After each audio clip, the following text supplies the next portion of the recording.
Coming up, Pro Bowling's all-time great Jason Belmonte enters the fray here in the 2025 PBA Playoffs. One of the only top-tier events he's never won.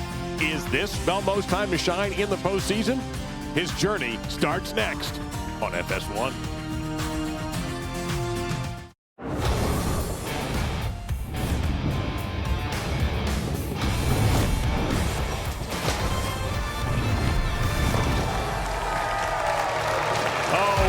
But Thunderbowl Arena, Thunderbowl Lanes in Allen Park, Michigan is the 2025 PBA Playoffs. Rock on. So we're now getting ready to get our other semifinal berth taken care of. We had EJ Tacken a grand final win yesterday. Now, tonight, Andrew Anderson, Jesper Svensson, Jason Belmonte, and Chris Vi, the winners who move on into the semifinal bracket. Hello again, everybody, along with multiple Hall of Famer Randy Peterson and Kimberly Pressler and Randy's fan base. I'm Dave Lamont, delighted you could join us here tonight. Well, as always, eyes on Jason Belmonte every time he bowls. 2025's been okay to him. He has a title, but that was doubles. Singles titles, it's been a little dry spell. Yeah, it sounds kind of funny when you say he's had an okay year and he finished third in the point list, but no, you're right. And in this event, he has made it to the top 8 4 times, only advancing to the semifinals once. His last title, well, in 2023, climbed not 1 but 2 step ladders to win the Tournament of Champions, his 15th major. And then 31st career PBA title. Well, so far this began as 2 sweeps in a row. Boom, boom, 2-0, and this race to 2 was done in 2. However, we've had 4 straight roll-offs since then, and in our Bowl TV highlights, we go back to a week ago and back-to-back roll-offs. Starting with Chris Vi and young Ryan Barnes, and this would go to a roll-off indeed. Ryan starts off red hot, 279, wins game 1. Chris Vi comes storming back to capture game 2, 234 to 185, and then in the roll-off, Vi wins it 59 to 40. Our next roll-off, well, that involved 2 southpaws, Jacob Buttriff and Jesper Svensson. Jacob would win the first game 200 to 192. Svensson ekes out game 2 by 2 pins. But in the roll-off, Svensson was perfect, 4 for 4. He wins the roll-off 60 to 39. And he earned a spot against the number 2 overall seed, Andrew Anderson. Both Andrew and Jesper standing by with Kimberly. So Jesper, last week when we saw you on this pair, you said you struggled to get comfortable. So what's the plan tonight to get comfortable early? Well, a good start always helps, but yeah, I mean, I understand I may not be the crowd favorite here today, but you know, it's going to be tough, but I'm going to give it the best and, you know, hope for a good match. All right, good luck to you tonight. And Andrew, you're sitting at the number 2 seed, so clearly you have had a really good season, but you're about to take on one of the most powerful two-handed bowlers on tour right now, and you're more of a classic style kind of guy. So how do you navigate around all that power? Yeah, I'm going to have to throw some really good ones. You know, I think there's going to be some energy in the building today, and I'm going to use some of that and see if I can't put Jesper in a little corner and take advantage of it. All right, good luck to you tonight. Thanks. Well, to paraphrase the movies, nobody puts Jesper in a corner. I was going to say, does anybody put Jesper in the corner? I'll tell you what, though, Jesper's got a point. While Jesper is a loved bowler, Andrew's not from too far away in Holly, Michigan, so he will have some fans. Huge. Yep. Huge fan base. Jesper without a 200 game. And he's still here. And he's still here. I bet that changes tonight. He's going to have to.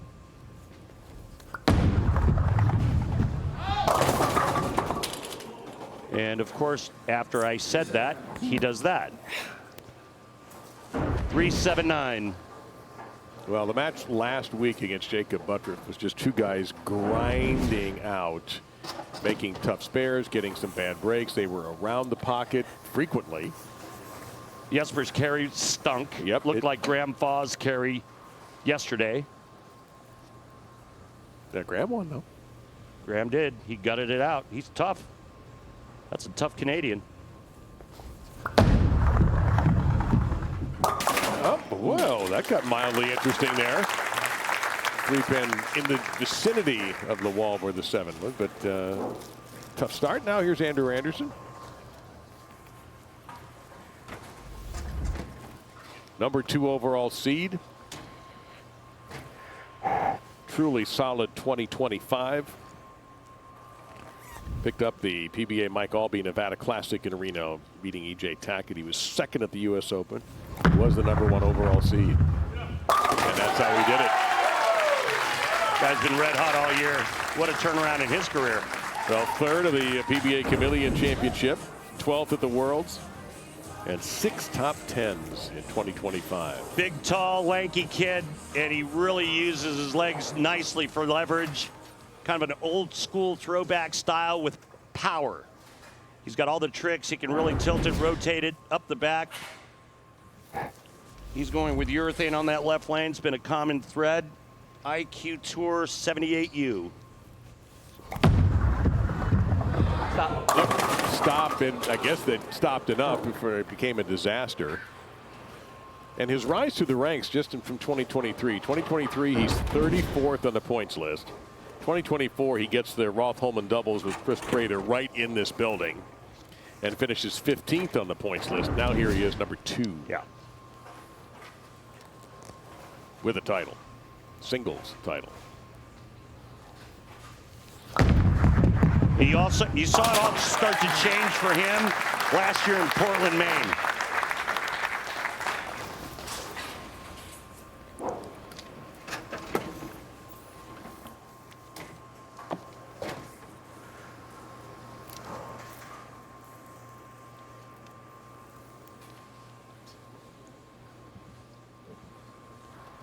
Jesper's Arsenal IQ Tour 78U.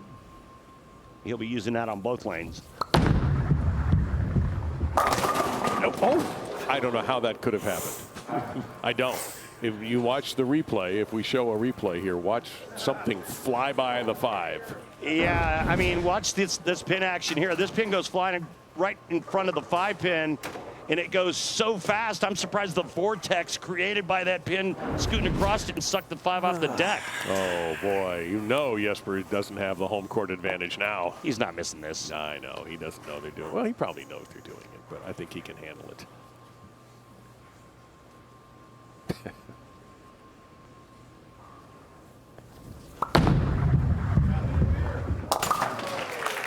High game for lefties thus far.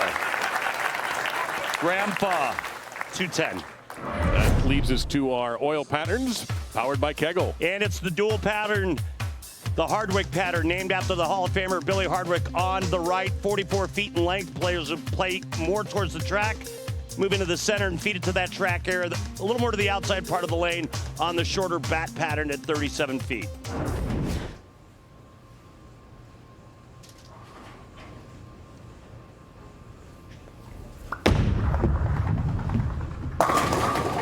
Nope.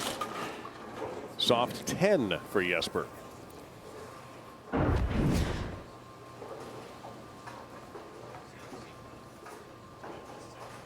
Maybe just a little high. Not by much. Jesper actually hitting the same arrow on both lanes, just with 2 different angles. 95% of the time, this 10 pin is converted on the PBA Tour. And Dave, you know how I know it's 95% of the time? I know, but why don't you tell everybody else? Well, because our dear friends at Lane Talk give us all that great information week in and week out. If you want to be a better bowler, head on over to lanetalk.com and download the free app. So Andrew Anderson, who owns the only strike in the early going, and this race to 2, and we'll give you the details on that in just a moment, but it's pretty simple. Just get to 2 points before the other guy does, and if we're tied after 2 games, we'll go to a roll-off. That'll be a quick one. 9th and 10th frame roll-off. And that is bad. That's not what we wanted. Well, he's using a DNA coil that's reactive on the right lane, and that pocket 710, that stinks. It's a horrible break. He'll take a run at it, though. I like the effort. 4 times in the history of the PBA on television, it's been converted. The last time, by the Ginger Assassin. Ah, that's right. Mr. Nyer.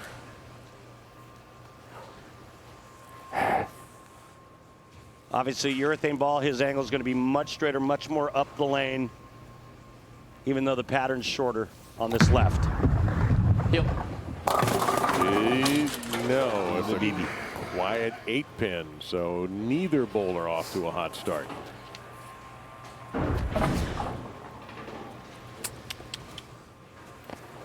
He wanted this one to grab a little bit sooner and come up the hill, but just the 8-pin.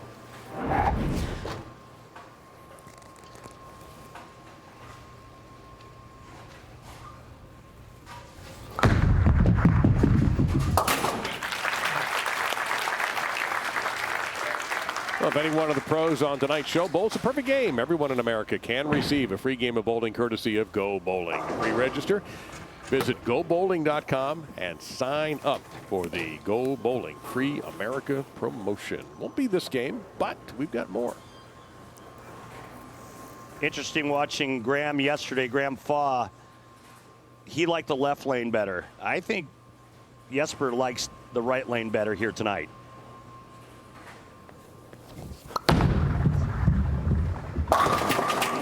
Okay, there we go.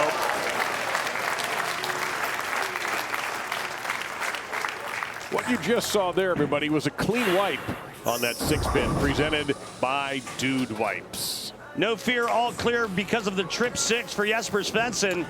Hello.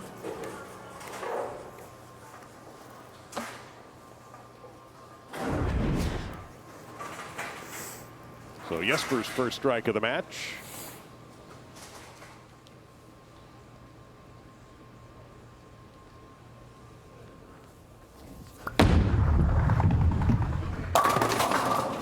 Can't double. You know, I think he likes the right lane better, the longer pattern, because he can go straighter through the front.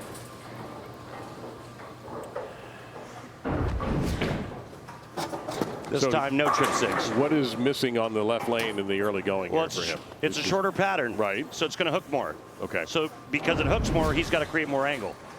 He can't play that same straight direct line. The ball never hold its line to the pocket.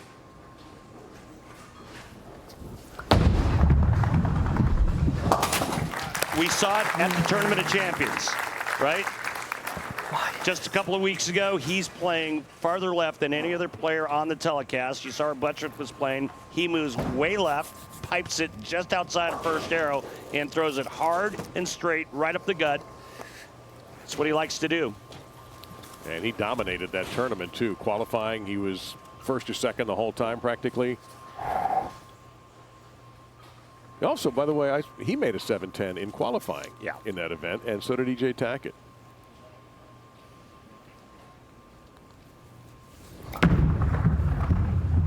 That's a pretty shot for Double A. Yeah, great touch. And that kind of touch helped him at the National Bowling Stadium in Reno, Nevada, win the PBA Mike Albee Nevada Classic presented by Pilgrims. It was a rematch of the U.S. Open final. This time, Anderson beats E.J. Tackett. That was right after Tackett had won the longest roll-off in PBA history. And that was Andrew's 5th career singles title and his first since the Greater Jonesboro Open, June of 2018. We all saw it coming. No surprise to anyone.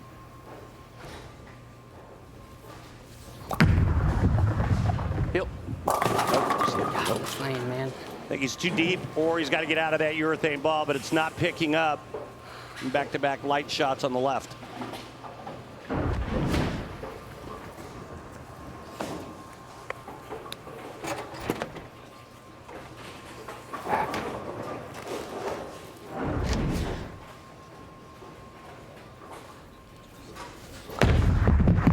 All right, clean for Andrew on that pickup.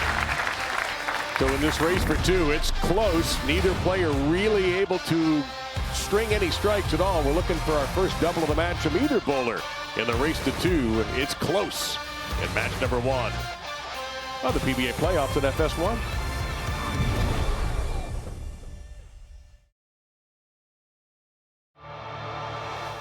The PBA on FS1 is sponsored by Go Bowling. For friends and family fun, log on to GoBowling.com to find a center near you.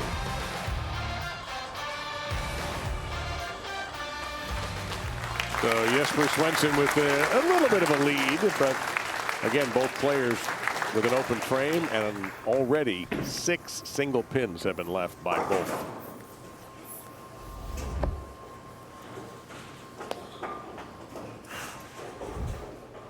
Started with the open frame in the first, then that wild 5-pin, 7-pin, and the only strike, the trip 6 on this lane. Oh, that's unfair. Ugh.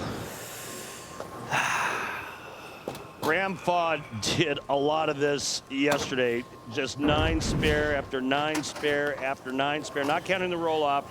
He had 12 9 spares in 2 games. And 12. made every one of them, though, to his credit. He left nothing, you know, that really, I think, made as much a difference as anything else. No silly open frames.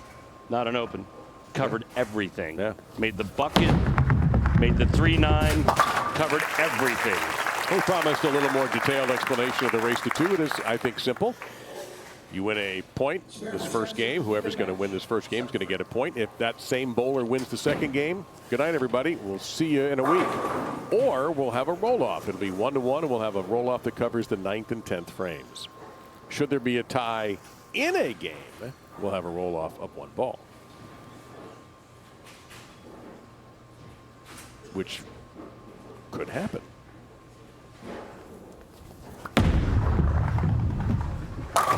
There you go.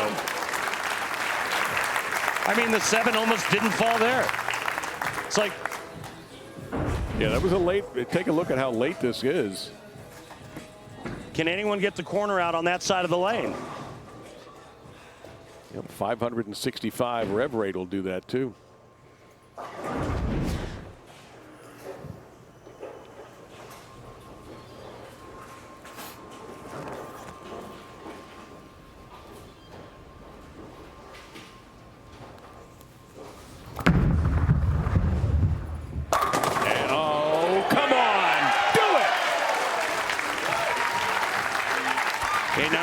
We're back.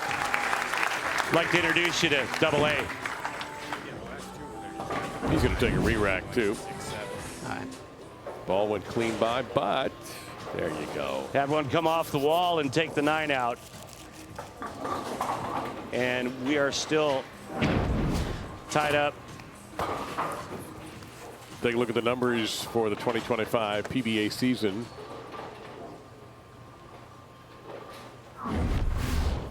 Strike percentage virtually even. Same really all the way around. Maybe a slight edge for Andrew in the clean frame percentage, but pretty tight between these two.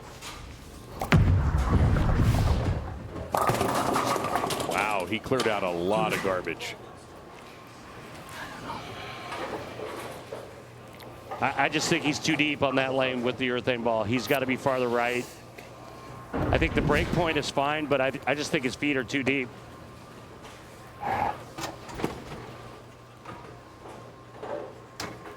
Light 8-pin, light 2-pin, light 2-pin on the left lane for Andrew Anderson. And now a chance for Svensson. Get up here and go bang, bang, and take the lead, set up the 10th frame. Can Jesper carry a corner pin on that right lane? Only 1 strike on the right. That was a trip 6 in the 4th. Only 2 strikes in the game for Jesper.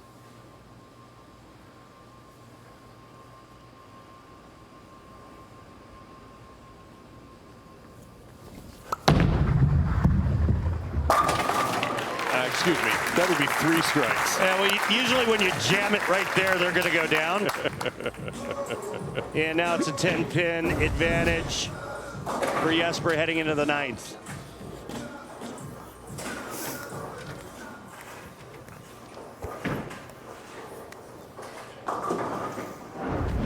Using 2 different IQs. Try to see if I can't get some information on the layouts that he's using. But again, remember, we have a dual pattern, long on the right, short on the left.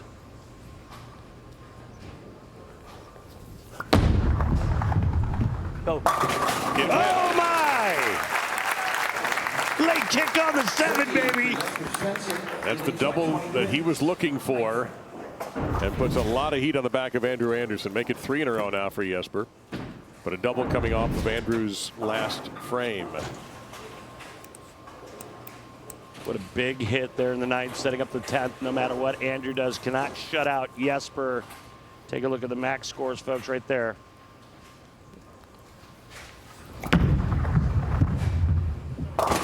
Yep. All right. He's still going to fight his way through here.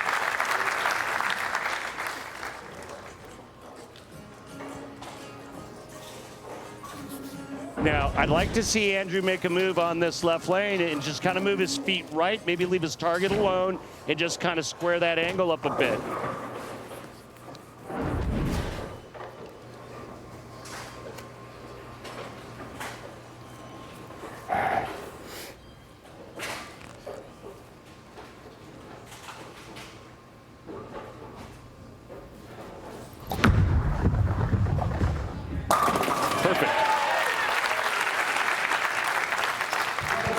All right, so he stayed in the same locale, but he just got a little softer with his ball speed, and that helped the ball pick up.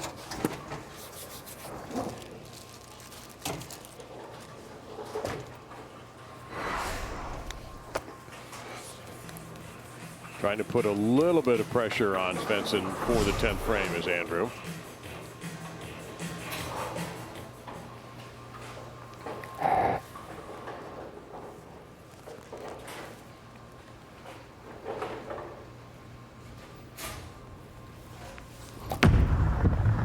Get there.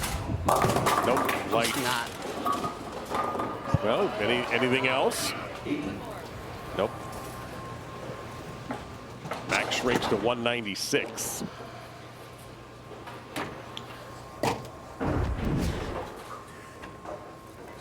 Another light shot on that lane, staying in that same zone.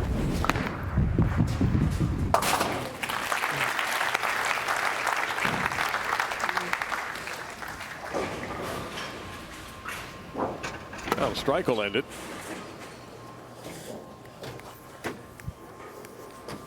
Any kind of mark will end it.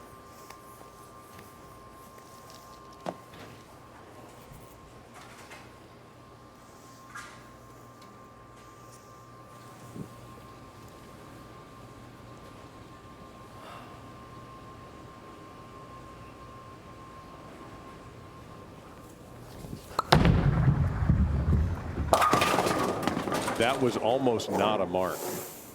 Wow. Yeah, we agree. That was nearly a disaster for Jesper. Watch that 10-pin go down late. Huge break for Jesper Svensson. Covered up. Grab game one. Take advantage of this nice break.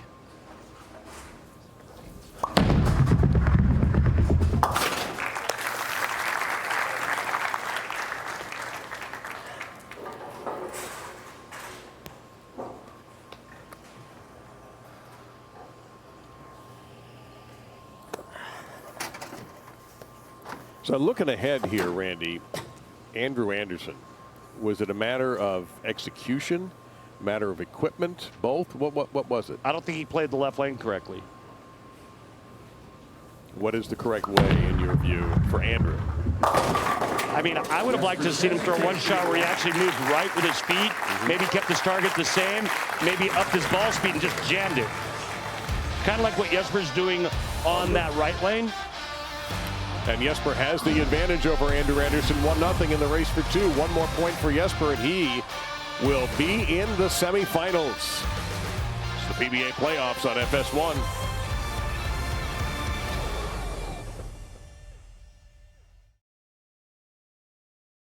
So Jesper Svensson may not have the home court advantage or the hometown advantage, but he has the advantage of the match here in this race to two in the PBA Playoffs, leading Andrew Anderson 1-0.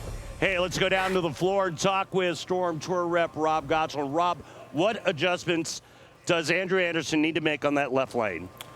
Yeah, I mean, he's playing 12, 13 at the arrows, and he's trying to get it to like 6, 7, 8 down lane, and each one that's gone light has gotten to 4 or 5 down lane. So he's either going to square up and just roll it, or he's going to try to keep his break point in. But really, it's a tempo thing. Is the slower he gets, the more online and more inside he is. All right, Rob, thank you. Player of the Year in 2018 was Andrew.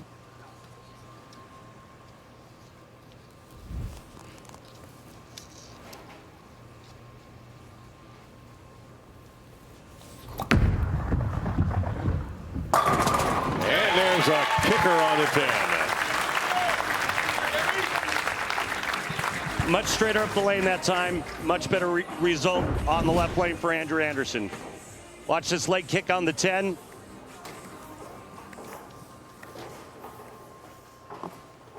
By the way, the last game for Jesper, 205, his high game. And here he is leading. He's still here. He's still here, and he has the advantage. That Iceman has not thawed out yet. Nope. He hates it. Yeah, because he got it wide. Cover the spare, and it looks the same as 9 spare versus 7 spare. No difference. He said something interesting when we went to break, too. He still was kind of muttering about not being comfortable. Well, that was an issue a week ago, and Right. he figured it out. But he said that. And it is interesting that still, with all his accomplishments, his skill, all that he can get uncomfortable. And as a tribute, yet still perform well enough to win. Yeah, yeah.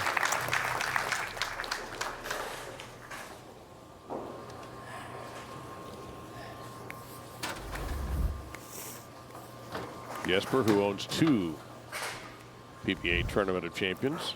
So when he did in his younger days, heck, he's only 30.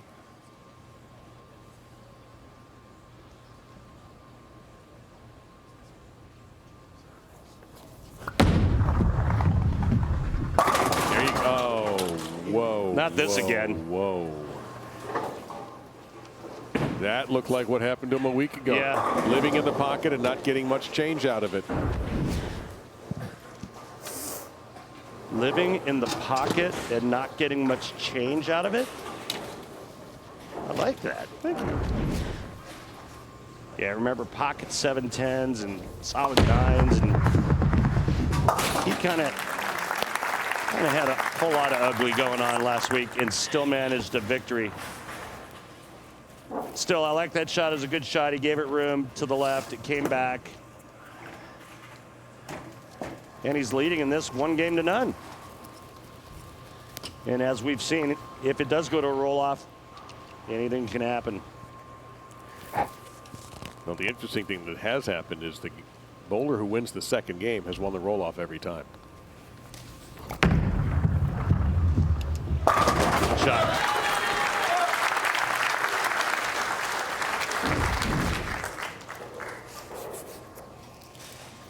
Right in between 3rd and 4th arrow.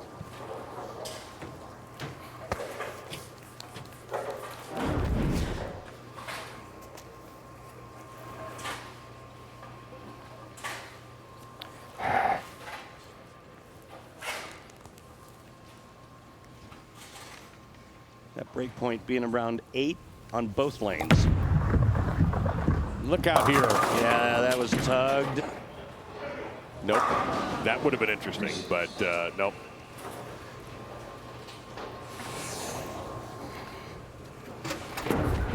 Big time tugger here. He's got a little work left.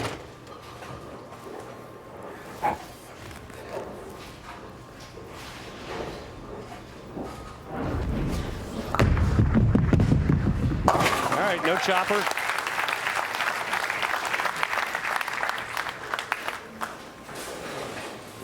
Conversation with Rob, I believe.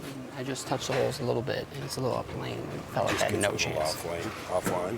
Like it just got offline. That felt like it got offline immediately. Okay. That looked good, right? Yeah.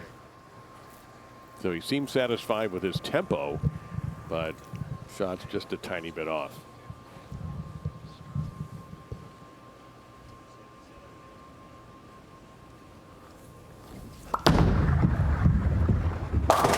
And Jesper trips a couple that time. I want to remind you that registration for the 2025 PBA LBC National Championships is open to bowlers of all skill levels. The PBA LBC National Championships is returning to the Chicago area and includes a division for everyone. You can compete in singles as well as optional doubles and team events, and even combine your scores with the professionals. Enter today at pba.com/LBC tournament.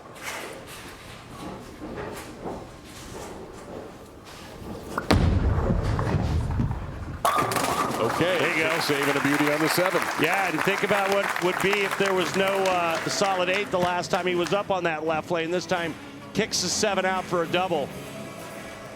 It looks like he's a little afraid to shape it on that right lane. He's really up the gut, real forward with his roll, and was very fortunate to trip the 6-8 out last time on that lane.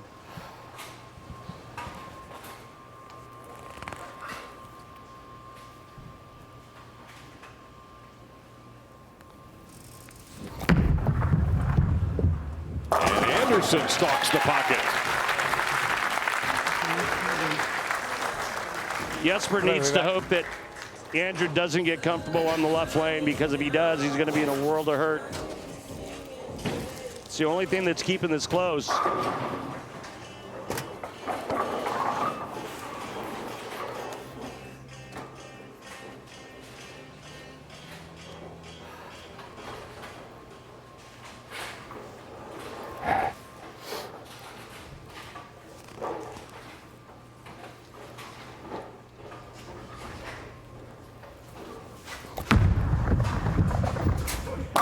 Into that shot right away. You could see in the distance. Players go down to one knee. They like it.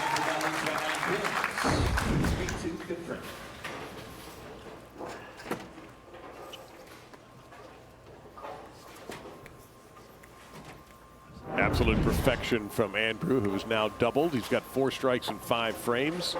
Jesper working a double off of 2 spares. And that last shot on the left lane, Anderson actually bumped it in a couple boards. Interesting. These guys between them have 4 doubles titles. 2 for Jesper, 2 for Andrew. It's all about having the right teammate, brother. Oh, Jesper, 2-4-7. He missed one wide left, and that one was just too deep. Just a bad shot.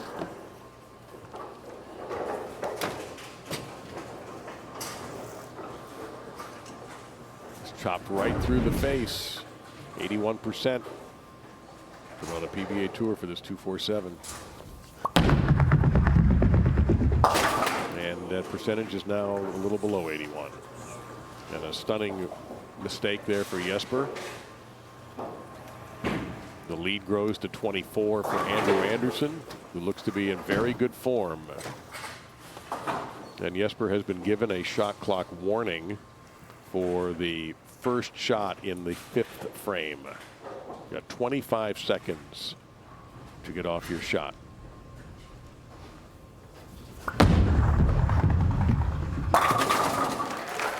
Yeah, nice recovery for Svensson that time. He did not let one bad frame become 2. But the intrigue continues. Are we headed for another roll-off? That's Andrew Anderson's hope, and the hometown crowd here in Michigan would like to see him get one extra shot or 2 at Jesper Svensson.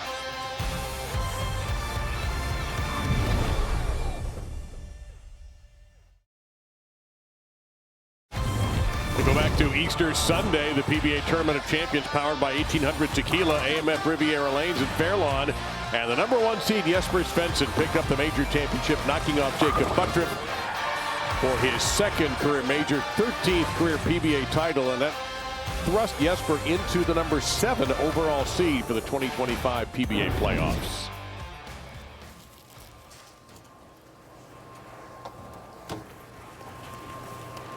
So Andrew Anderson is in an excellent form, and after losing the first point.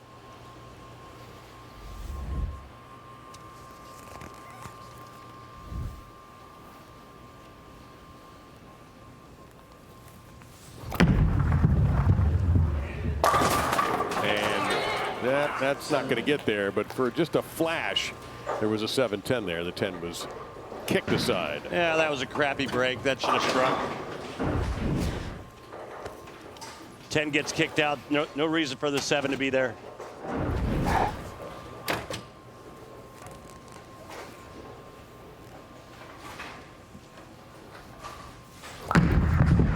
Look out. No way. Okay.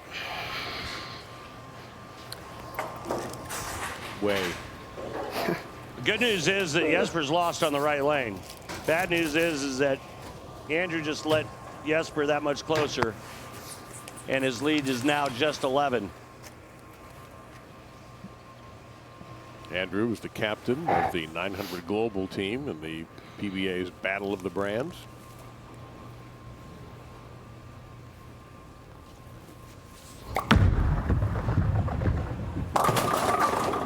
I think he needs to get out of the urethane ball in that lane. Silly. There's too many shots that have done that. Just doesn't have enough energy? No. It either burns up early and goes high, or it does that, unless he throws it perfect.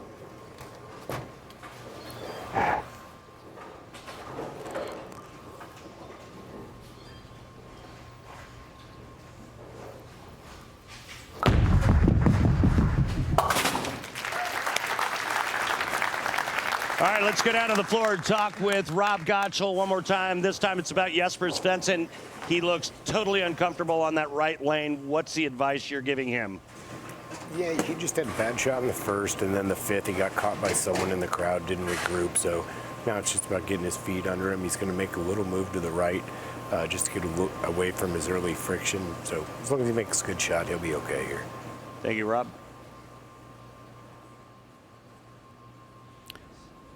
And they're caught by the crowd. Hang on here. Oh, boy. The caught by the crowd is what caused Jesper to end up getting that warning from the tournament director. He's got to move back to where he started. That still went high, so I'd keep going in that direction if I was Jesper.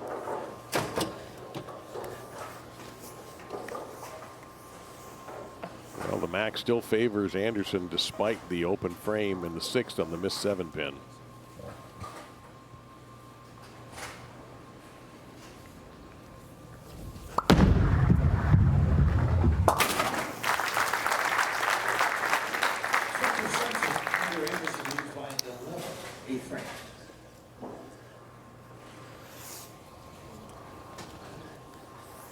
All right, last couple on this left lane, solid 8, and then followed up with 2 strikes.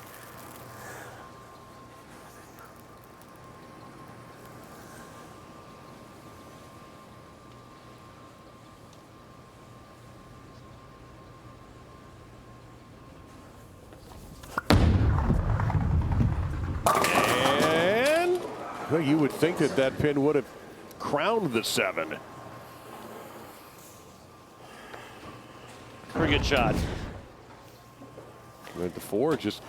Yeah, there was a few pins that intercepted the head pin that was looking to come across. Yeah, he looks as confused as we are. Again, if it does go to a roll-off, he just has to find a way to get comfortable on the right lane, and he'll be okay. Yes, but you know who's going to make him finish on that lane? Oh, the higher seed. Oh, yeah. Everyone's entitled to their own opinions, but his are the only ones that matter. Colin Cowherd is the most interesting man in sports. Don't miss The Herd. Weekdays at noon Eastern, only on FS1.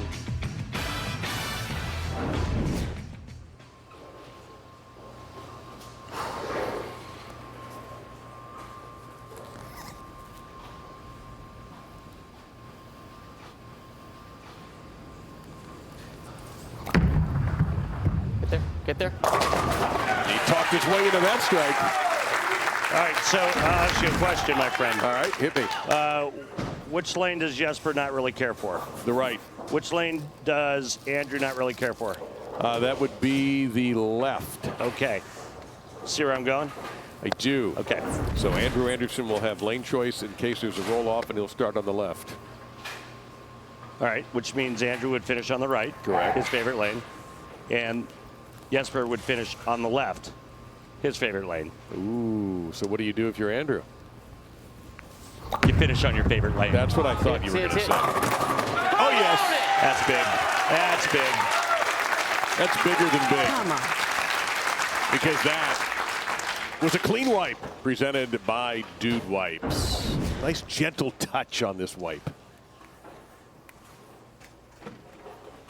6 pin, second to the right. Love tapping the 10.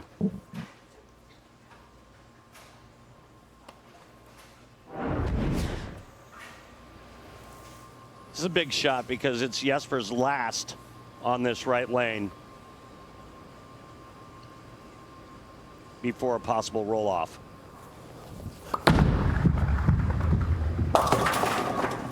Look out. Oh, come on now. And wait to bowl some more in that lane. Jesper saying, I can't wait to bowl some more on that lane. Yeah, right.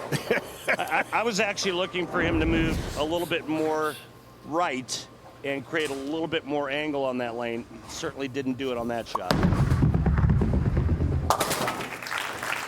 So yeah, that's the dilemma when we go to what looks like we're going to go to this roll-off. Yeah. You've got two players that only have one favorite lane.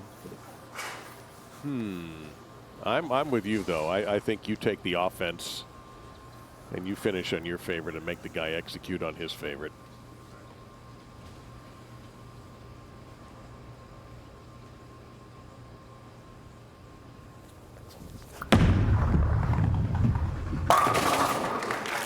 He's locked in on that lane.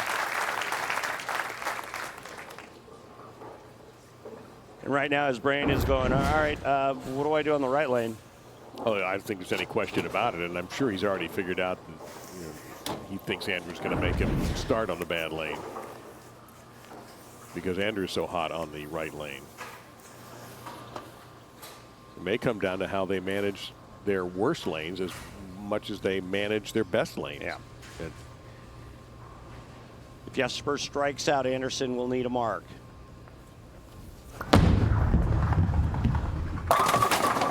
Hey, another 8-pin. Yeah, why not? All right, we're going to go to another roll-off, my friend. And the winners of the second point have yet to lose in the PBA playoffs in the roll-off. So Andrew Anderson has that going for him, which is nice.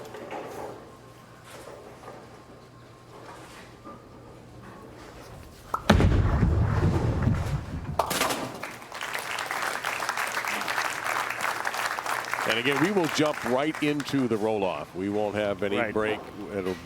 Andrew will probably has already made up his mind. He will just tell the tournament director what he wants. Yeah, and those words are going to say, I'll start on the left lane. And Andrew has the higher seed. So he needs just 6. And obviously his chances are quite good. Like, you agree? He's going to. His words are going to be, I'll start on the left? Oh, yes. I'm with you on that. All right. Oh, there's another. That's a pretty unusual hit there. Ripper 4-pin? Well, why not, as Jesper said. I mean, we've seen a little of everything. This has been a pretty funky playoffs so far. Some of the things we have seen. It's been all over the place.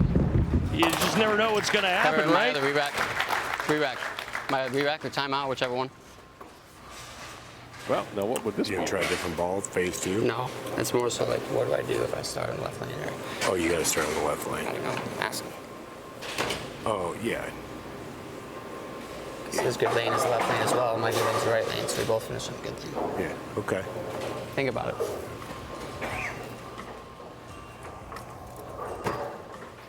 Aha. I told you. All right. I mean, it makes perfect sense, though. I mean, ball in hand, you want to finish on your bread and butter lane. All right, come on. And that's the right lane for Andrew. Well, we need an answer right now. I need 1 second. I still think you got to finish on your good lane. It's offense. I'm going to start. By PBA rules, one time must be Does he look? Does Andrew look convinced to you of that strategy? I might be misinterpreting this, and I apologize if I am. I'm not sure it's 100%. In his mind, Rob Gottschall's dead on. He said, go on offense. He's like, I think that Andrew feels like he can probably get by flip-flopping it and putting Jesper on Jesper's bad lane. Right. But Gottschall's point was the point we both made. Offense. Make a good shot here, and it may not matter.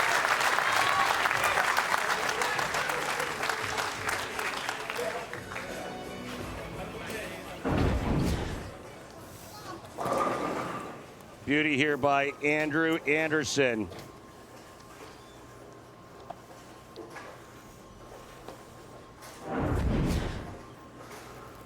Yeah, he works on controlling his breath while Jesper Svensson gets his bad lane to start on.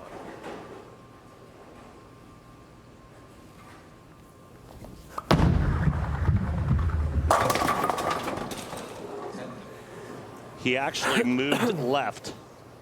He got away from that zone, moved left, made a great shot, and the carry gods got him. Oh my goodness. Hard to believe anything could be standing up after that. That was just an assault.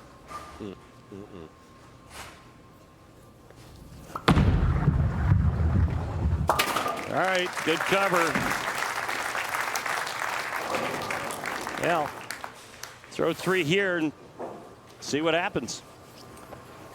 Make him beat you. So, for those of you keeping score at home, if he throws 3 here, his total score will be 50. That would force Andrew Anderson to get 2.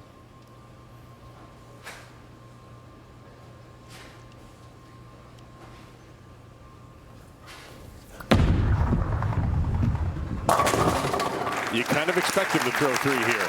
By the way, we haven't even mentioned these guys coming up. We still have Jason Belmonte and Chris Vi.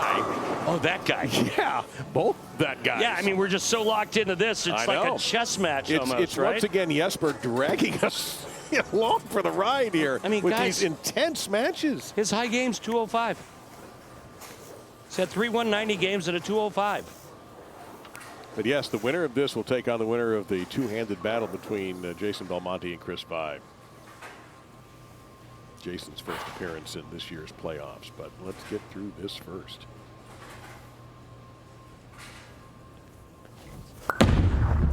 Big one. Want some? Get some! What a beauty there by the Iceman. One more forces Andrew Anderson to double. On his favorite lane.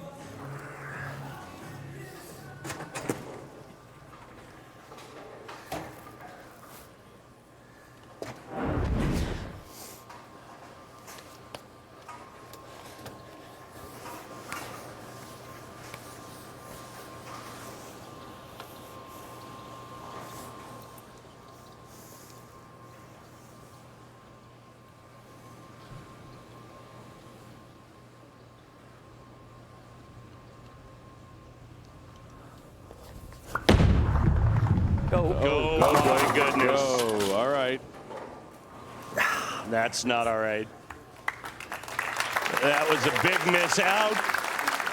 And now Anderson, strike 9 spare. Can I use it? Gives him 49.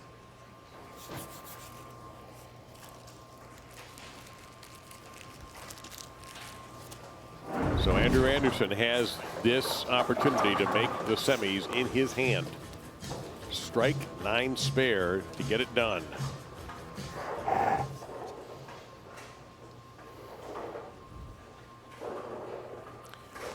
This shot here has to be a strike. Hasn't struck on this lane his last 3 shots. Oh, get lucky. Over. Unbelievable finish. That wasn't my best. Wow. Jesper Svensson's meat grinder continues. It's unreal. He gutted it out again. Thank you, Detroit. The number 2 seed, Andrew Anderson, has been taken out by the number 7, Jesper Svensson, who takes up one of the 3 semifinal berths. Jesper will join Grandpa as our last 2 remaining Southpaws that are headed to the Final 4. What an incredible match. Unbelievable.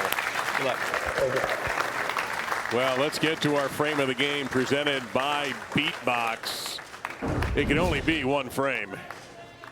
Well, Jesper made Andrew Anderson show up in the 10th. He had to have the first hit. He goes right through the nose. 3-6-10. You heard him saying that needs help as soon as he let go of it. Svensson survives yet another match. The frame of the game is presented by Beatbox, the original Party Punch. Beatbox, what's your flavor? Please enjoy responsibly. Yep, he is moving on. What is he going to bowl against? Well, it could be Chris Vi. It could be Jason Belmonte. Vi, also a guy who came from one game down to winning a roll-off. And this is Belmo's first appearance in this year's PBA Playoffs. They are next.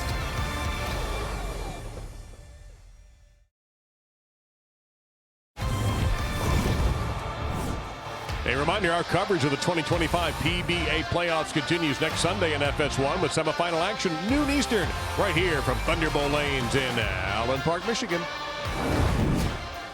Back here at the desk with Randy Peterson, Dave Lamont here. You know, we have a lot of fun times with Kimberly Pressler's pressing questions presented by Go Bowling, but this edition, it's personal. Tom, have you ever dated a bowler? I will never date a bowler.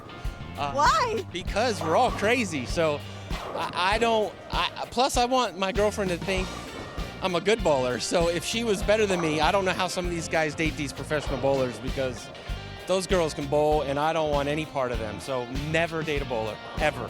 Yeah, my wife Tina was on Team USA like, I don't know, 15 years ago. So, hi, sweetheart. Do you guys ever compete against each other? Tina's theory is that we're screwed financially if she's beating me bowling. Yeah, my wife bowled for Australia. I was bowling for England 20 years ago, and that's how we met. Do you guys ever compete against each other? No, she whipped my ass so many times. We used to play for like household chores, and I'd lose every time. So she had to quit. My ego couldn't take it. My wife and I have been together since high school, so no bowling for her. She did bowl league with me a long time ago, and we used to bowl doubles. And it was the one thing I used to always say to her, like, honey, of all the things in the world that I could maybe tell you what to do, this might be one of those places. And I came to realize very quickly, even in a bowling center, I still couldn't tell her what to do. Cameron, have you ever dated a bowler before?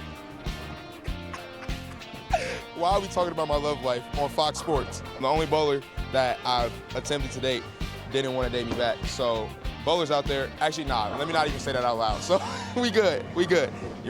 That's it, cut the cameras. All right, thank you all very much for that one. Listen, we got another match. Yeah. Chris Vi, who came through the first round defeating Ryan Barnes, and now we get to see Jason Belmonte. Yeah, we've had some great matches. I'm not really sure what to expect, really. We need IVs after Jesper's last match. That last match with Andrew Anderson and Jesper really took its toll on me emotionally, mentally. Two great players, two-handers coming up. You know, you've got the winningest player in major championship history going against Chris Vi, who just came off of a win where it went to extras. So it's going to be a great match. By one of those guys who lost the first game, came back with a second point, and won the roll-off. They're 5 for 5. Will we have another roll-off? We'll find out.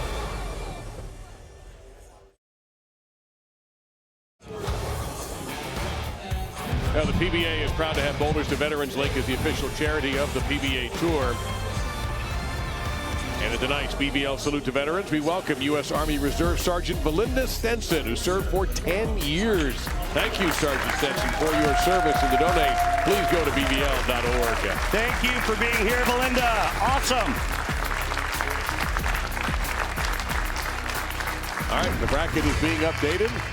Right there, Jesper Svensson squeezes out another tough match. Yeah. And he will be back May 18th at noon on FS1 Eastern Time, taking on the winner of this little tilt, Jason Belmonte versus Chris Vi. Belmo is the higher seed. He wants to go first.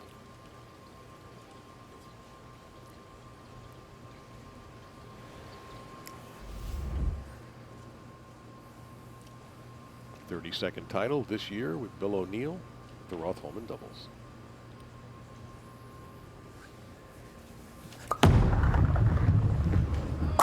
And a urethane start for Belmo. That is a thing start, my friend.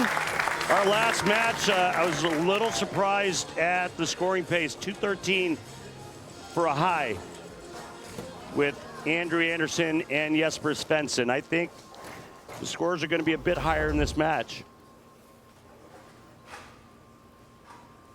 Well, Chris Vi could not have gotten off to a worse start. in the match with Ryan Barnes.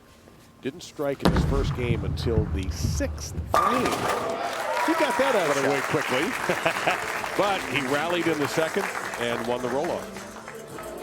Yeah, it was a great comeback by Chris. He just grinded on him and then took it to a roll-off and won it 59-40 against young Ryan Barnes. But congratulations goes out to young Ryan.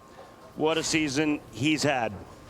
Chris Fye using Attention Star S2 on the right lane and IQ Tour 78U, U meaning urethane, on the left. And that's right through the nose, and he nearly big forward. 467. Gotta get it further right than that. And you can hear him say, gotta get it further right.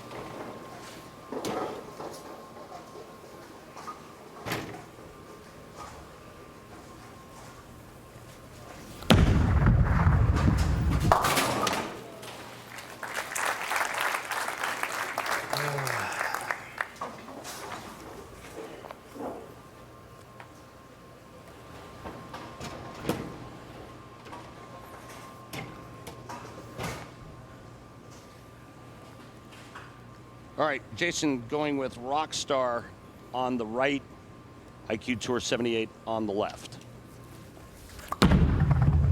Oh, he's way in. And he's way off on this one. He's way in, and it still went high.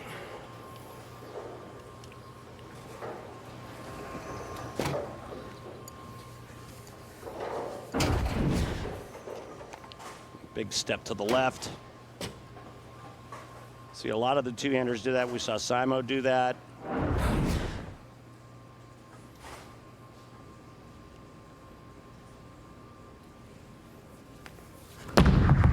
Backup ball.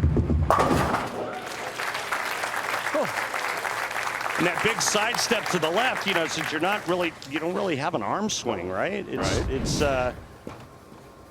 to get the hips cleared and out of the way so that you can actually swing the ball back and forth.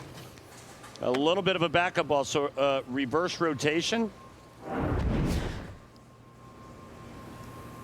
It's actually rotating in the opposite direction as their strike ball. And players will occasionally use that on first shots if they feel the condition warranted. Oh yeah, he's bringing the heat. And you see how nice and straight in front of him he is with the urethane on the left lane.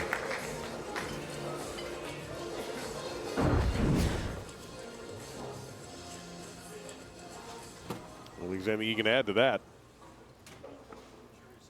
Just perfection from 15-time major champion. Now Vi will try to counterpunch.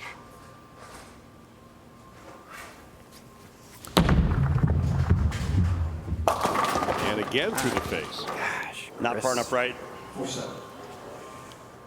You touched on his first matchup with Ryan Barnes. Got off to a pretty slow start, but hung in there and grinded on him.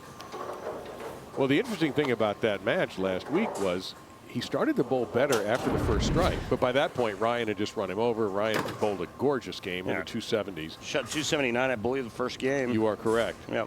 But Chris kept it going in the second game where Ryan did not. And that was the difference.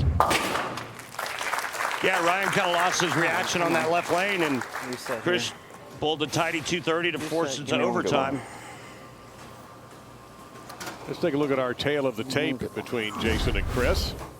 And strike percentage, and with Belmo with the edge there, and second on tour in strike after strike percentage, and clean frame percentage virtually identical.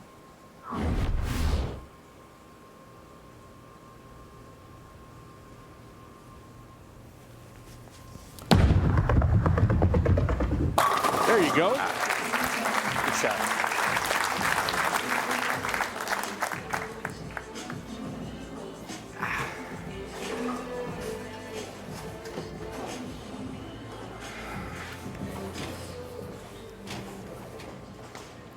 Belmo versus Tackett. That's what you wanted in a major championship. That's what you got back on March 22nd in Reno. EJ on top of that one.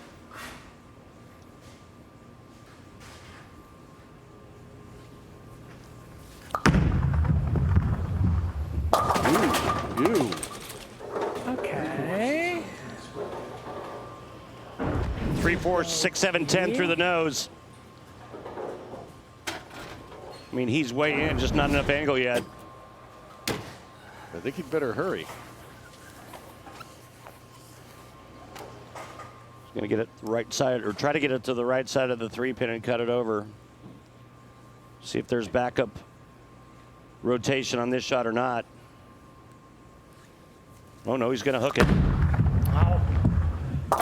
Now got too much of the 3. Ow. He knew it right away. Yeah.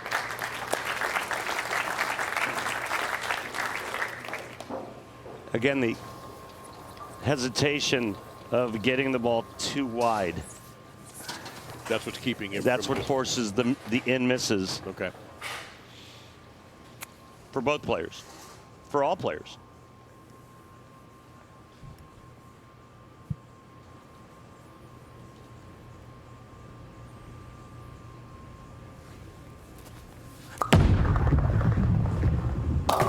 And tumbles. Hey, Ken.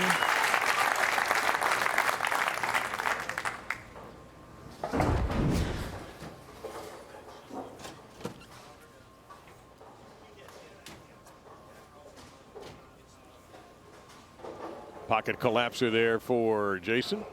Get a lot of traffic out of the way.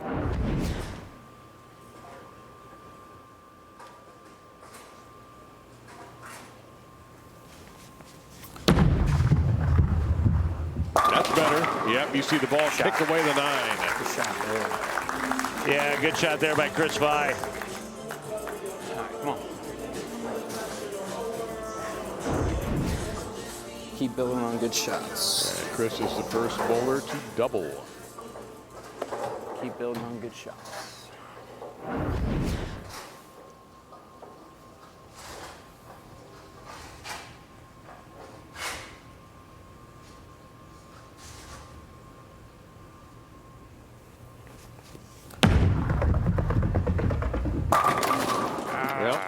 He tried to build on a good shot and threw another one. He did. You hear that chatter, the ball going down the lane with it. It's more pronounced with the urethane balls. That's the ball actually rotating over the logo.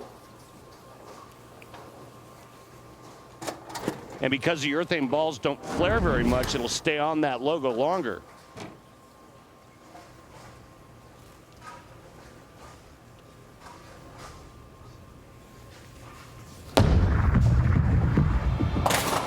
Flipped it up to the 10 to send that into the pit. And Chris Vi and Jason Belmonte in the opening of our race to 2. First to 2 points will move into the semis to take on Jesper Svensson next week on FS1.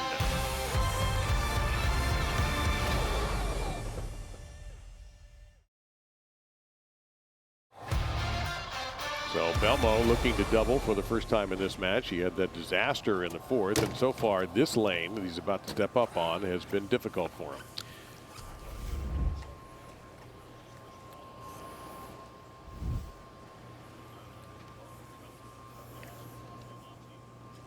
Staying with the same ball, but that right lane, he hasn't been close.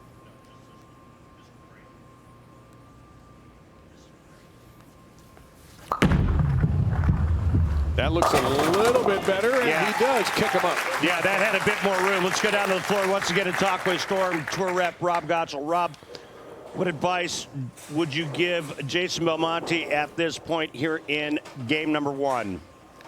Yeah, really the right lane, just a little too much shape, so he squared up on that one, gave it a little more speed, just so he's not going so far away from the head pin and playing so much downline motion. Thank you, Rob.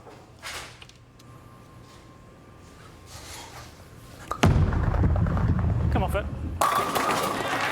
He got exactly what you hoped for right there. So Belmo beginning to catch fire in the middle of this opening game between he and Chris Vi. It's 3-bagger for Jason.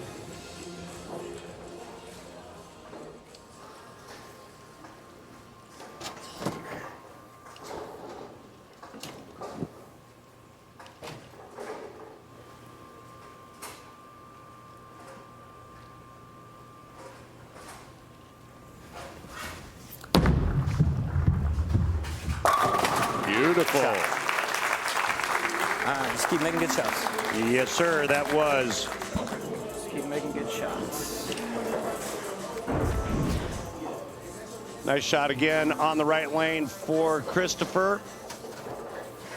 He's only missed once on the right. That was in the third frame.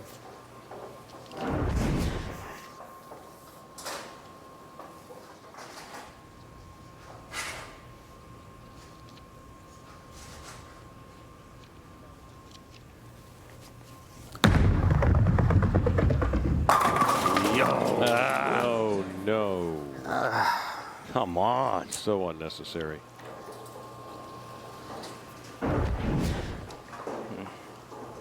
Over 500 rev rate, and again, you hear that little chatter. That is him tracking directly over the logos of that urethane bowling ball.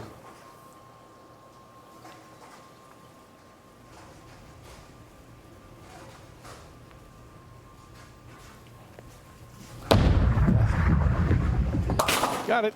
So may not have been happy about it. Might have been an issue with the line. Yeah. But he did manage to make it. Memorial Day weekend, the greatest spectacle in racing comes to Fox. The 109th Indianapolis 500, Sunday, May 25th, only on Fox. It's right around my birthday. Always a fun watch.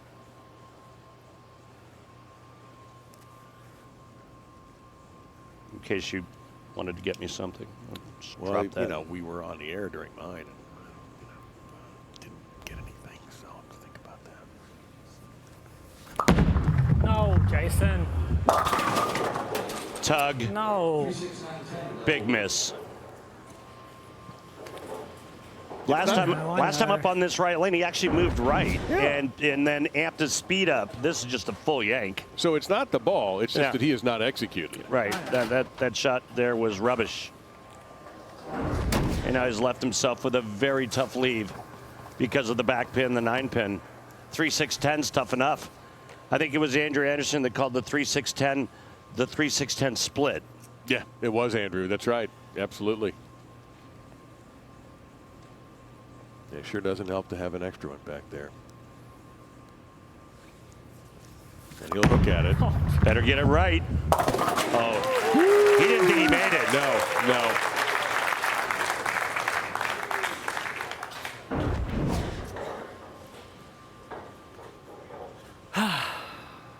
Caught just enough for the 6-pin to drive it into the 10.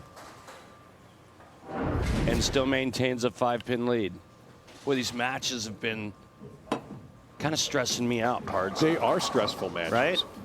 This isn't everybody going up there and bombing the pocket. Yeah. And we're getting 289, 279. There was like 2 games where I was like, oh, okay. One was Kyle Troop because he struck 11 out of 12. Right. Shoots 265, right? It was a total blowout.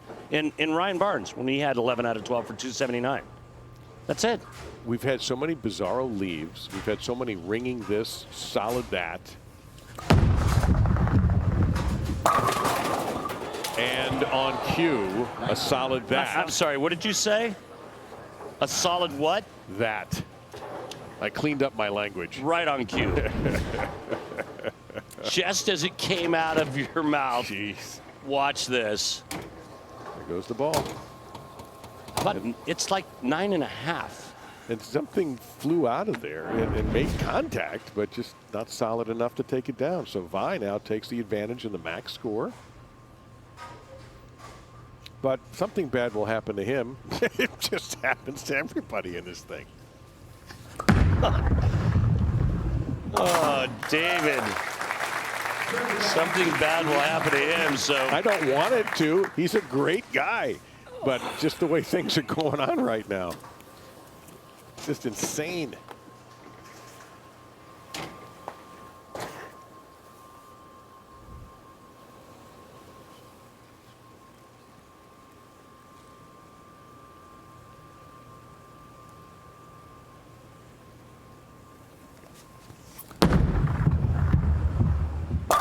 There you go. There's a 9-pin set where it deserves. He likes that lane. Good shot. Our last matchup. Andrew Anderson liked that lane as we take a look at Papa Vi. Of course, Mama Vi's at home watching. Miss her cookies. What a great family. No, they were here Was Angie Earlier here in the playoff? Oh, Was yeah. she? Yeah. Oh, I missed her. Oh, I didn't. It means cookies. All Yeah, right, big yeah. shot here in 10th. Got to get up. It does. How about that? Shot. Boot the 10 away. Good shot. Good shot. Yes, it was. And he could lock Belmonte out. Ever since that start in game 1, right? It's like if you would have erased that first half Tony, of can I that get a game, redirect, please?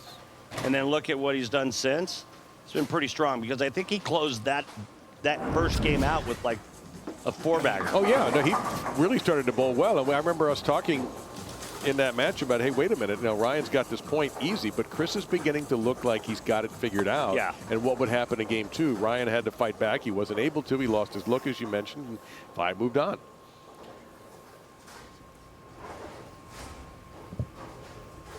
That was like a tortoise and hare kind of thing. Yeah.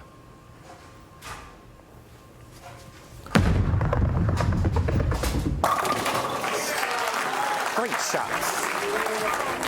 Great Can't shots. dispute it. Great He just shot. needs 5 here to get the first point. I want you to watch his finish. Good job. How about that? He didn't move. Keep He didn't stacking flinch. good shots. He let go of it. It was that perfect. Just keep stacking good shots.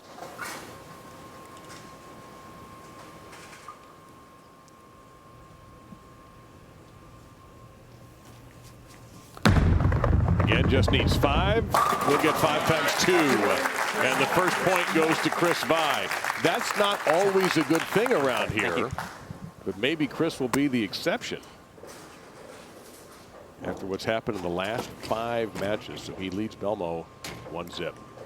Well so done. here's a chance for Jason to change equipment, which he has done. Not surprised about this. Yeah. Looks like he went to an XL. Oops, sorry, no, Tour Dynamics.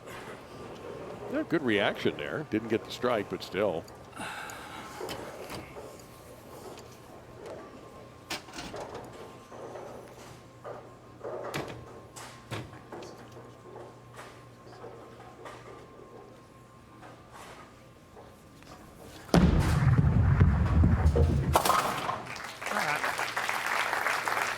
And just looking ahead, after the 3rd frame, Chris Vi only left 2 10-pins, never missed the pocket. That's a good sign as Jason's looking at another ball. Looks like an identity. And Belmo still not striking, but getting some intel. A 4-bagger finish for Chris Vi, including all 3 in the 10th. He leads Jason Belmonte 1 point to none in the race for 2.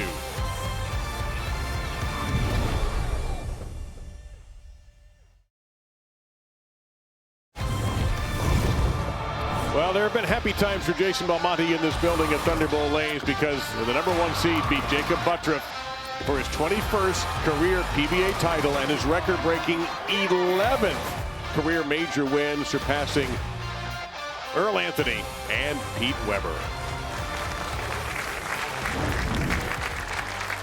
However, he needs to conjure up some of that 2019 magic right here as he trails Chris Vi 1-0 in the race for 2.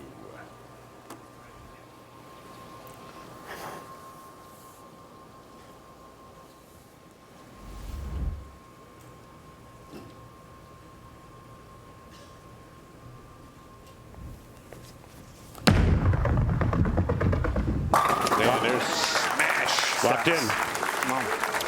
Belmonte, 1 strike on the right lane in game 1.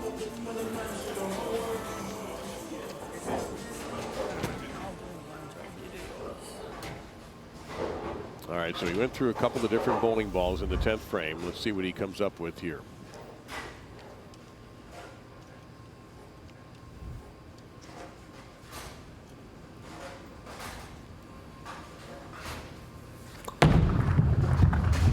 Comes up with a solid hit. His 2nd strike. on the right lane. That one was pretty pure.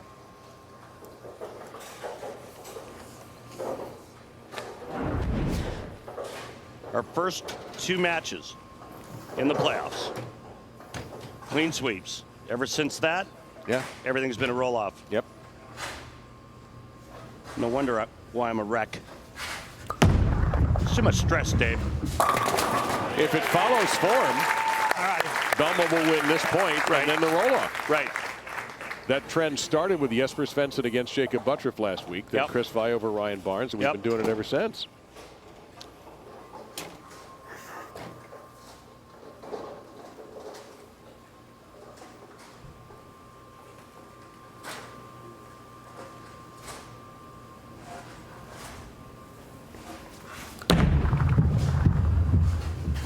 Slips that right in the pocket.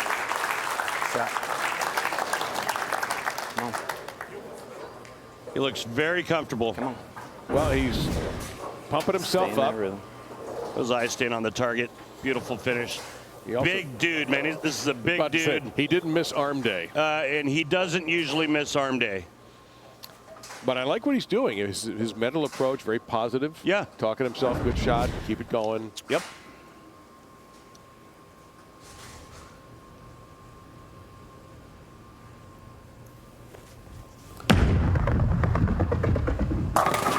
Oh, look at that.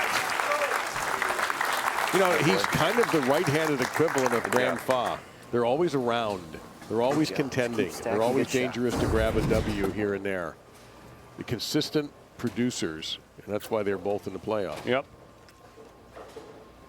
Chris Vi, our 6th seed.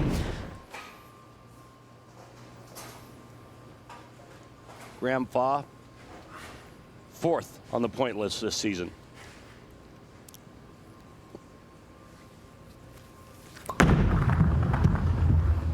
Oh,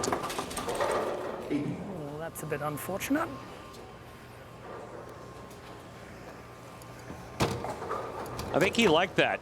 I kind of liked it going down the lane and then it never grabbed. And nothing took care of the 8. That would be an unsolid 8.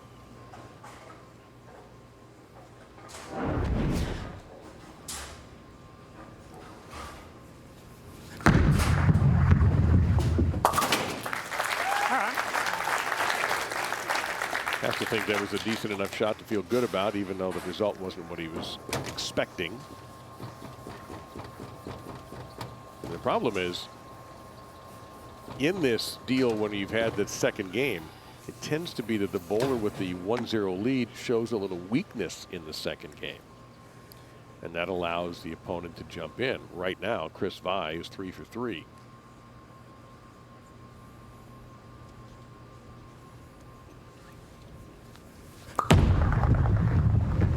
Oh, no. Saw that one coming. What do you mean by that? He saw that one coming. His location and the shape of the ball going down the lane as it entered the pocket is all about entry angle.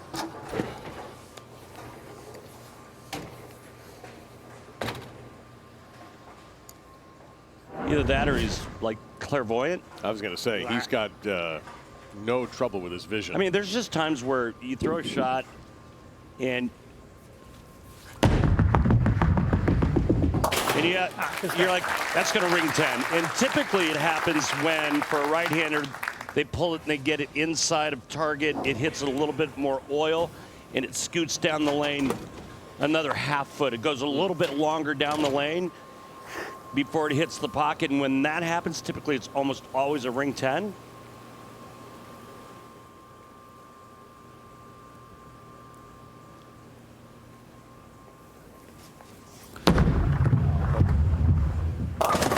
Didn't hook it. Oh, wow. 2, 4, 8, 10.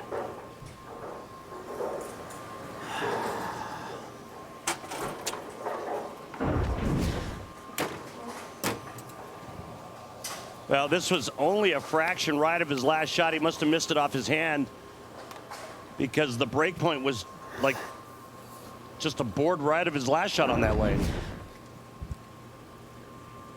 A tick under 9% conversion on this.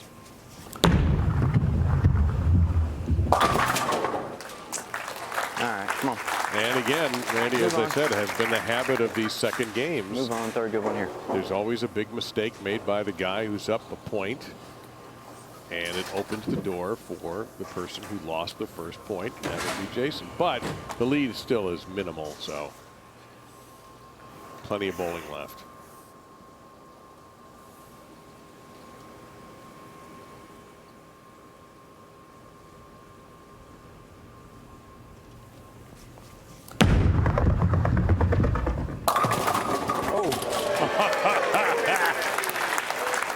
Wow. That looked like a trip big four. It was. I was about to say big four. What big four? Oh, watch this. Let's see if we can get a good look at the last four that go down. That's big four. No more.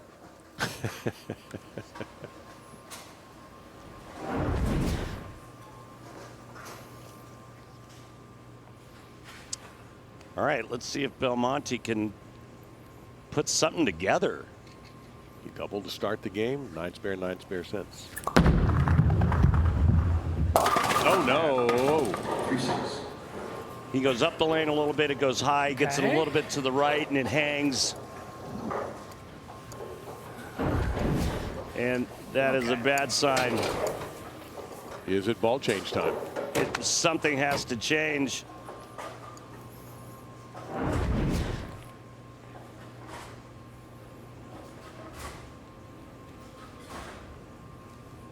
And Jason's going to step away. Something might have caught his attention.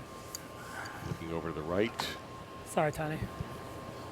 Maybe open the lane up more on that right lane. Move in and try to shape it more.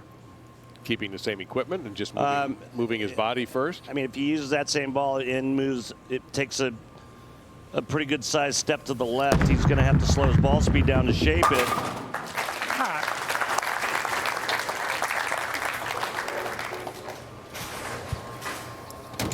So the max now favors Chris Vi. Okay. Tony, can I please just take a timeout for a second? So you hear Jason requesting a timeout from tournament director Tony Lanning.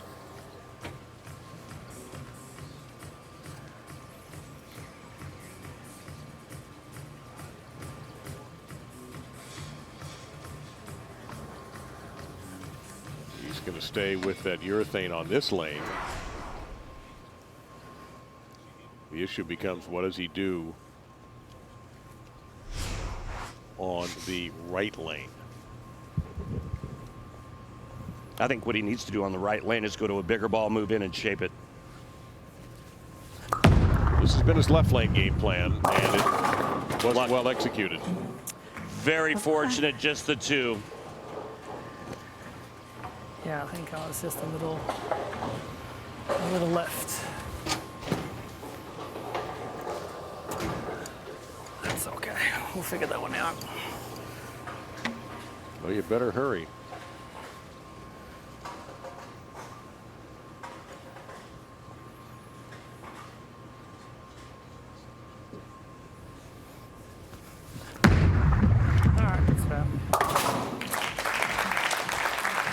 So through 5.5, Chris Vi has the advantage over Jason Belmonte and Max Score. Belmo trying to figure out both lanes. Is it the equipment? Is it his execution? Or is it his opponent? The PBA playoffs continue on FS1.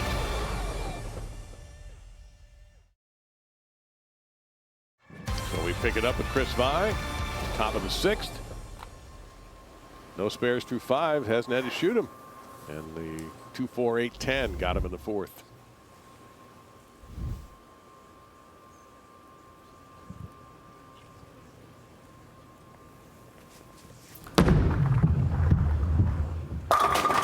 Alrighty then.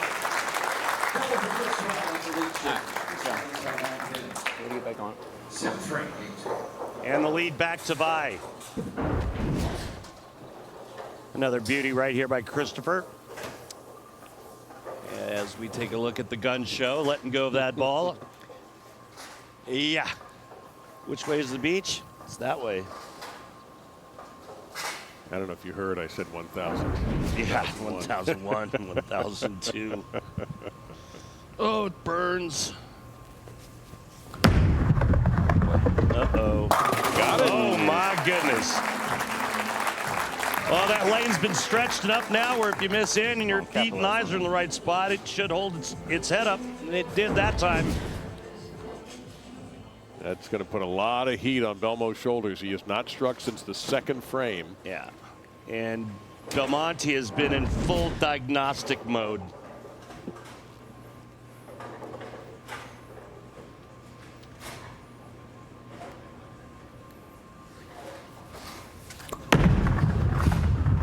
Bounced that one a little bit, and he is in deep, deep trouble. Okay, so we can't get around it, can't get up it, we can't go slow.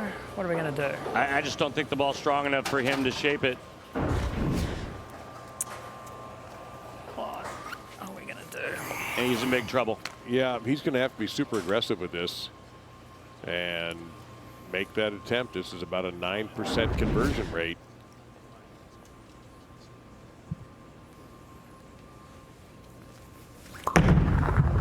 Maybe. Nope.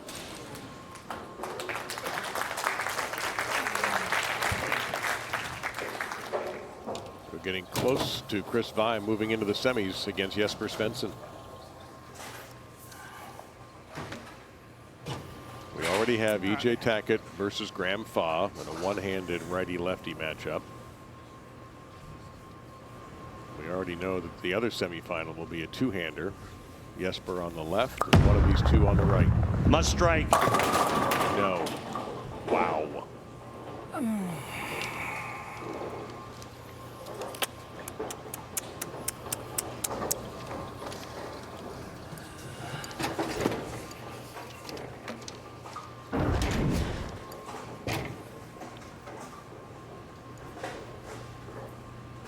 He has thought of just about everything you can think of, Randy. Try this, try that, try, you know. Just... Yeah, like I said, he's run the full diagnostics test, right, on what's going on, but never figured out the right lane. And close on the left. But... And unlike the other games, the guy with a 1-0 lead didn't have a bad game, isn't having a bad game. One messed up frame is all for Chris in this second game. Three-bagger, open three-bagger. The open came on this lane, fourth frame.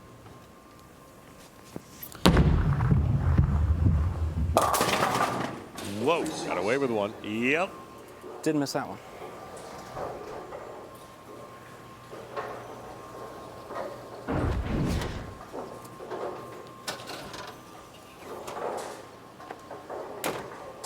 Three, 6, 10. Must pay it respect.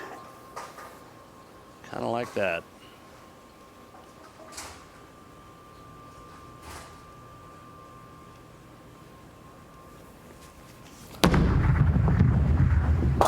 Well done. Yep. Good fair. You can see how tough it is. 80% tour average. Yep. 1 out of 5 don't get made.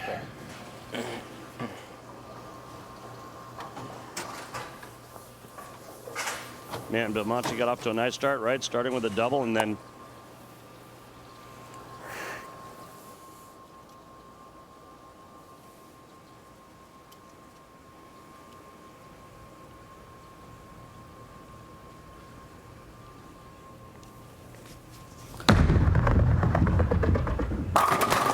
oh man, was that good.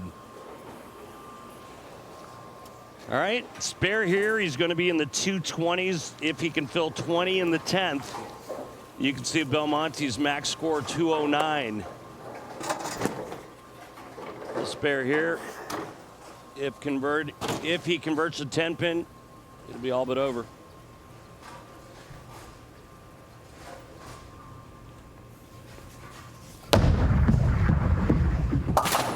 He's been as solid as you could ask a guy to be in this 2 games.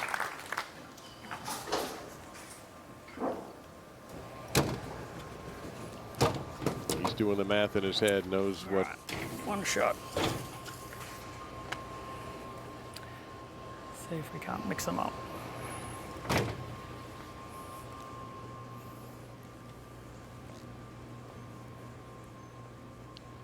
There's the ball change.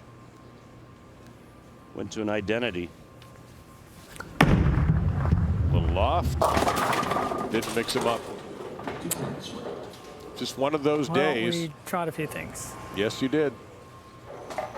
Where no matter what you tried, it just didn't click. Some of it execution, some of it.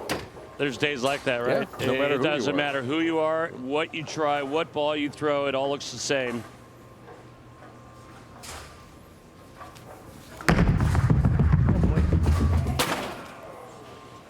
Well, that one got away from him. The whole match got away from him, unfortunately.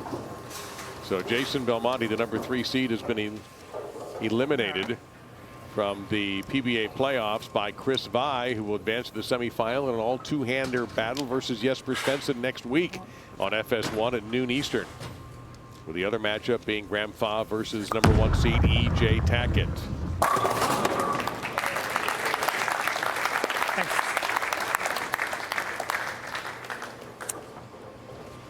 Oh, it's going to be a long flight home.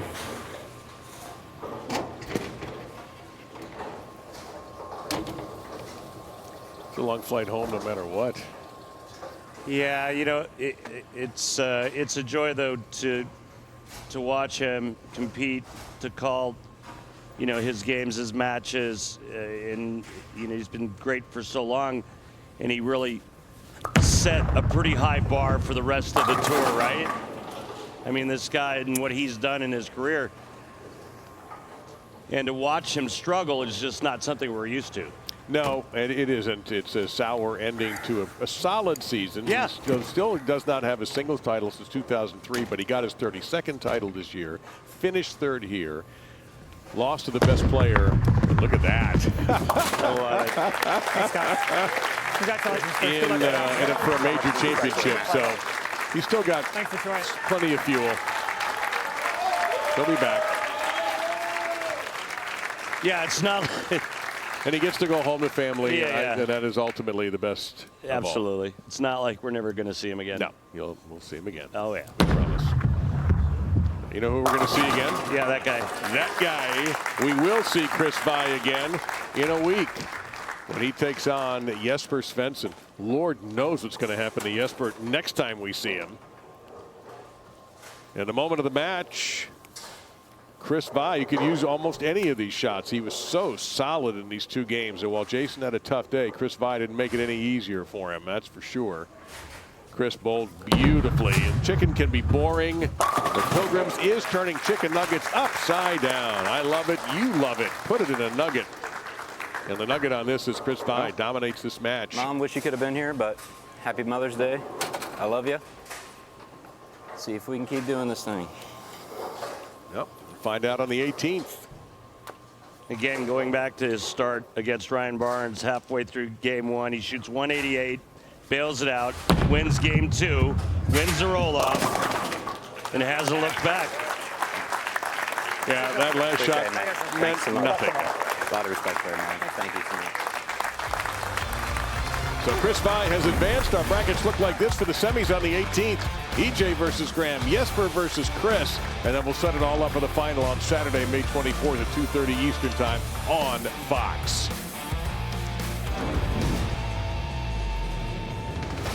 A reminder, our coverage of the 2025 PBA Playoffs continues next Sunday at FS1 with the semis at noon Eastern right here from Thunderbowl Lanes in Allen Park, Michigan. For Randy Peterson, Kimberly Pressler, and our entire crew, I'm Dave Lamont.